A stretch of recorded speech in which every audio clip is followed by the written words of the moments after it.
সমগ্র শিক্ষার শিক্ষকদের সঙ্গে রাজ্য সরকার যেভাবে আমাদেরকে বঞ্চনা করে রেখেছে, আমরা দুইবার ত্রিপুরা হাইকোর্টে আমাদের পক্ষে জাজমেন্ট এসেছে, কিন্তু রাজ্য সরকার রেগুলার না করে, নিয়মিতকরণের বিষয়ে আমাদের সঙ্গে রেগুলার না করে সুপ্রিম কোর্টে এসএলপি করেছে। তার জন্য এখন সুপ্রিম কোর্টে মামলা চলছে। এটা হয়তো আরও কিছুদিন লাগবে।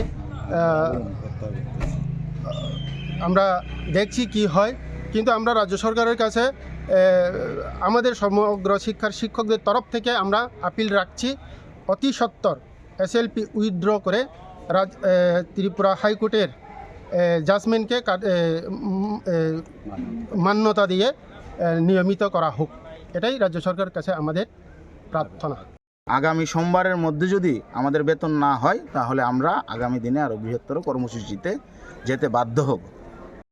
আপনারা জানেন যে নিয়মিত সরকারি কর্মচারী যারা আছেন তাদেরকে 33% ডিএ দেওয়া হয়েছে। দুর্ভাগ্যের বিষয়, এখনও পর্যন্ত আমরা যারা সর্বশিক্ষায় নিযুক্ত শিক্ষক শিক্ষিকারা আছি, আমরা কিন্তু 1% ডিও পাইনি।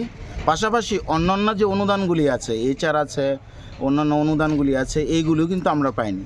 আজকে আমরা এখান থেকে জবাব চাইব। শুধুমাত্র ওয়েস্ট ডিস্ট্রিক্ট নয়, আমাদের গোটা ত্রিপুরা রাজ্যে 8টি ডিস্ট্রিক্ট আছে, এই 8টি ডিস্ট্রিক্টে আজকে একসাথে আমরা জবাব চাইতে আইছি।